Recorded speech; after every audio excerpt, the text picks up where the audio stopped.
Hi everybody, sanibonani. Welcome to my channel. Igama lami nguNtando Mdletshe, and on this channel siyayisibuka ama-reality shows ethu ala eMzansi bese siza la sokwenza ama-reviews, ama-recaps. Siyaphinda-ke futhi sikhulume ngama-celebrities kanye nama-YouTubers ethu ala eMzansi. If it's your first time joining me today, where have you been? Please press the subscribe button below if you like my content and the notification bell so that you can get notifications. You guys listen, we are continuing talking about Real Housewives of Durban, but we've gone back to talk about season 1. What happened on season 1? Why are the Americans talking so much about Real Housewives of Durban? You know, what are the things that they are saying in season 1? So we're doing a revision class a little bit, you guys. In episode 2, you guys, when it begins, of course, they're finishing that conversation. They're at the Diwali party at Sorisha's house, beautiful event. People are dressed beautifully. But Nonku just decides, let's just trash this event and talk about me having a child with somebody's husband. There's somebody that is sitting on this table. Let's have this conversation today, okay? But it's not her fault 100% because there is the messy one here. The messy one who is Annie. Annie has always been messy. But yes, if they really don't bring back Annie, who's going to be messy? Because she does messy very well. Annie does messy very well. So any push to get there is an elephant beno humoto KG. That's why she didn't do season 2. She was running away from her mess. They are pushing. There's an elephant in the room. Let's talk about the elephant. Obviously, Unonku ended up saying, what is the elephant? She has a child with Usfiso. But obviously, Ayanda is like, I don't know you, girl. I've never met you. We spoke on the phone. When you speak to somebody on the phone, you don't see them. This is way back then, you know, before we had FaceTime. Before we had video calls. I'm like, just because I spoke to you on the phone, it doesn't mean that I know you. But the thing, I wonder, you guys, because she says she called her, Ayanda, when she was like 6 months pregnant. I wonder what the call was about. Why would you call the wife?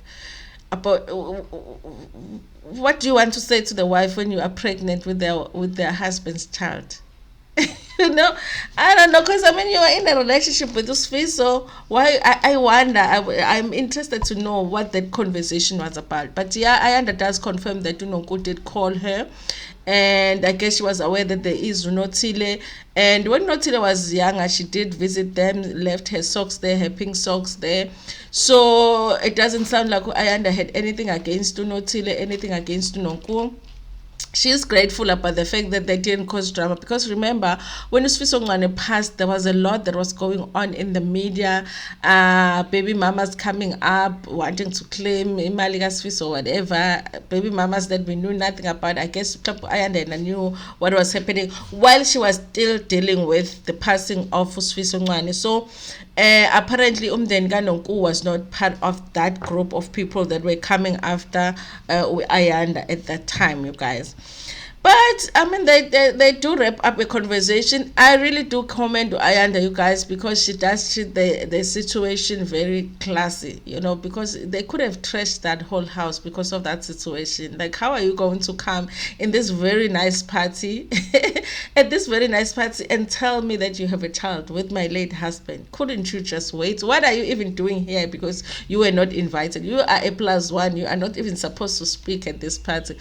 You know, it could have gone left, really. I think I credit Ayanda for making sure that that conversation doesn't go there.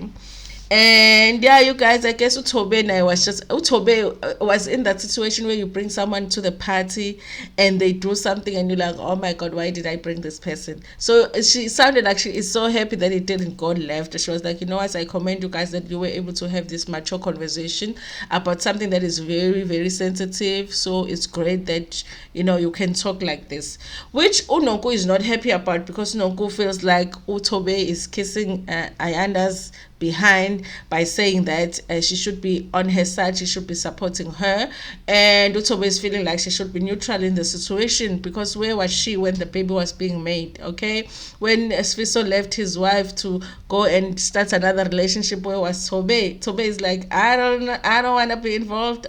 Don't. Okay, you guys have talked. That's it. Kumnandi ashiya kanjalo, okay? Because she doesn't want to get into the drama. And I think that's why Utobe was not really a reality TV girl, like, because it sounds like she just doesn't want the drama. Yeah, well, I think that's why they just let her go when it came to her being an official cast member for the show. Okay, so the next thing, I think OKG and Sorisha, they're meeting. Sorisha is really happy about the job that OKG did in terms of planning the party and the flowers that she did. She says everybody was talking about how beautiful the flowers are. I guess she's gonna get more clients from there, because obviously Sorisha knows many rich people in KZN and in South Africa and in the world. Like I told you, her husband built a country here in Durban. We have a country. I must actually, part of my, to-do list this festive season is to go and see Sorisha's husband's country. I need to go to see the country called Ocean. They say it's a mall, but it's not. Okay. So, and then, they talk a little bit about what happened at the Diwali party. So she's just happy that, at least everything was settled. There was not too much drama, because she said at the time when it was happening, she was not sure what to do. Should she give them a room to talk? Let them talk at the table? So she said she's glad that it went the way that it went. And so Ukeji ends up inviting them, Sorisha and everybody else, to a gym session that they're going to have. Is it KG or is it no, they are invited by Annie to the gym session. Okay, the others scene that they we saw was Nonku's mom, Nonku's sister, and Nonku is updating them about what happened at the Diwali party. It's weird to me, you guys, that when you are shooting a reality show, something will happen, and I guess you have to hold back the information and not tell them. It's either you have to hold back the information and not tell people in your life, even if something big has happened. Because I would be on the phone after the Diwali party and be like, Mom, you don't know what happened. I was at the party. Guess who was there? Ayanda Ngane was there, and we talked and whatever. Or to my sister, hi boss, hey, I was once again today. I wouldn't be able to wait now for the next thing, because it's not like when they shoot today, they shoot tomorrow, they shoot. Sometimes there's days in between the shoots. So you have to wait now and be like, man, but when the cameras come, or you have to tell them the story, but you have to pretend when the cameras come, you have to pretend you haven't told them and told them again. Either way, it's just boring. It's boring in that way. So they, of course, like when they're shooting a reality show, they will make you think that it's immediately like it's the following day, so it makes you feel like it's fresh. So she's telling that story. She went to a Diwali party, people were looking beautiful and all that, but she didn't expect it. Ayanda showed up. I do think, like I said in the last review, that I do think that it was the producer's setup. It was a perfect setup. In fact, the fact that they were able to find the information, guys, Fiso Ngwane and the baby mama, and they found somebody that really is suitable to actually do the show, because this is Real Housewives. You don't just go take umuntu emakhaya nje sihlagulelayo lapha emakhaya umfake Real Housewives. It has to be somebody, a businesswoman or somebody married to a rich man. You know how housewives go. So to find somebody and be like, yes, she's actually also perfect for the show, and we're gonna put her on the show with Ayanda, and Ayanda has not met her. They will meet on the show. It was actually a perfect setup, you guys. But I do not think that Ayanda knew. I still believe that I don't think that Ayanda knew that the Nonku that was coming on the show was actually the Nonku that is Fiso's baby mama, or Fiso's child's mama. Which one is more respectful? Okay, I'm trying to be respectful here because I don't like being called baby mama. Okay. So then she's telling them, and then Ayanda arrives. Unongo doesn't sound like she likes Ayanda, and it's understandable, guys. Ubano thanda umnakwenu, ubano thanda umuntu who was chosen by your man, who likes a. We know when you are in love with a man and then a man marries somebody, they choose someone else to marry, and you are still in love with them. Who likes that person? I mean,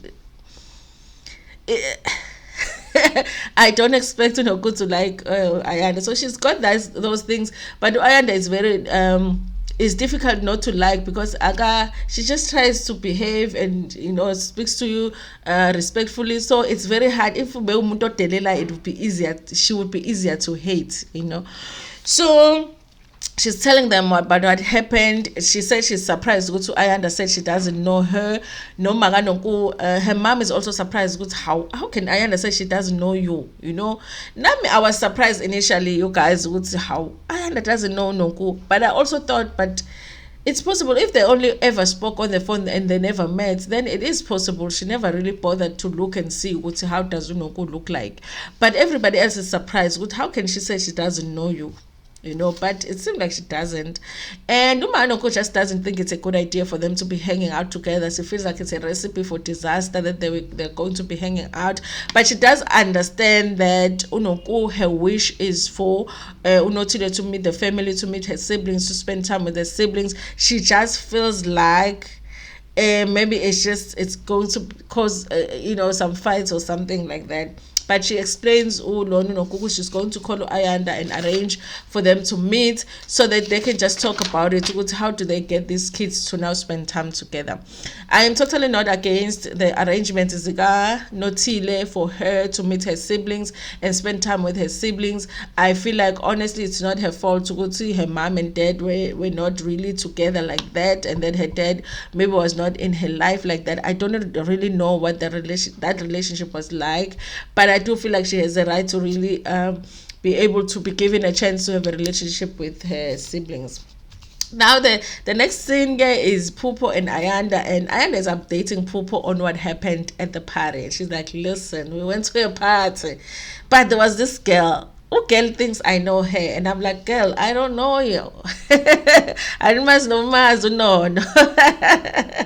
said, this girl just talks about everything and whatever. But the important part is that she ends up being the Nonku, who is Fiso's mom's Fiso's child's mother, and she's telling me there. And then Pupo is like, so you also never met Unoko? I was like, I never met Unoko. I only spoke to her on the phone. So I didn't know her, but she seems to think that I know her. Okay. In the explanation of who Nonku is and the things that she was saying and whatever, Upupo just thinks that this person is not very intelligent. I think Nonku, especially in the first season, Nonku struggled to articulate herself. In fact, even at the end of that season, I was even questioning, Unonku, is she the businesswoman that she says that she is? Because she really struggled to express herself. She struggled to articulate herself. And also, remember, she had the lunch wine that didn't go well. So at the end of season 1, really, I was questioning, is she as rich as she said she is? Does she have this business that she said she has? Or it's just for the show? I really was, you guys. But I think, really, honestly, she was struggling because it was her first season. And I think on their first season, they were feeling the pressure to speak English, and English just didn't English, in the first season. She Englished a lot, and it was like English. So when she was trying to express herself, she would just say something in the and then everyone was like the biryani, when she says that there's an Indian biryani and there's a Zulu biryani, sometimes you're trying to speak English and it doesn't English, So I think that she really did struggle to express herself in the first season. And obviously the first and the second episode were the episode where she struggled the most. So I understand Pupo, when Ayanda is explaining what she was saying and what she was doing, I understand Pupo saying, it's like you're talking about a child here. This is an adult that said what she said. Yeah. Anyway, and then Ayanda gets an invite to go to for the exercise session with Usorisha and Annie and KG, because they hadn't invited her. They were together in the session, and they realized that they hadn't invited Ayanda, KG, and Annie were there, and Sorisha. So they invited, and they're sending her photos of this guy who is the trainer, looking very fit, and she's like, yo, they are tempting me. So she does end up going to the training session. They train, it's a nice training session. She feels like it's hard and all of that. And then Sorisha ends up inviting them now to the casino night, which they're going to go to. And then Ayanda is like, okay, you guys are inviting us to all of these things. Now, when my turn comes, inviting you to an all-night prayer, which they laugh about, because Vele Ayanda is about gospel music, is about church and all of that. So she's saying, okay, if you guys are going all the way, inviting me to all of these things, then I might as well invite you to an all-night prayer. So fine, and then the next scene, of course, they do the exercise and everything, and it goes well. They do show us a little bit in this episode where Ayanda is working. She's in the studio. She's got this one artist which she introduces to us. I really think to Ayanda, another thing that she was good with in the first season, which in the second season a lot of them didn't do, was show us her working. You know, she does. She showed us her family. She showed us her working. So she really had a running storyline of some sort, along with Nonku. Even though Nonku, we didn't see her work a lot, but we saw her family, which the others missed the opportunity to show us that a lot. Okay. And okay, with Pupo, like I said in the first episode, she is a stylist to the stars. So they are sort of celebrating the fact that she's done 21 magazine covers. No, she's done 21 magazine covers before the age of 21, I think. Yes. Okay. So part of when they were sitting down and talking with Ayanda, that is what they are celebrating. He seemed to be doing really well in the fashion industry. Upupo, he is recognized very much. And yeah, you guys, so it goes well. The gym session also goes well. Afterwards, they're just sitting and talking, getting to know each other. Ayanda realizes that she actually knows the husbands of the ladies. She knows Odwa and knows Daguru. But I felt like she's like, I've seen your husbands. And knowing men, they probably some of them have shared. Ayanda is like the hottest single woman after Lona Sfiso Ngwane died. It's like everybody was like, yo, we can see, we feel bad with Sfiso Ngwane died, but yo, he left a beautiful wife behind, eh?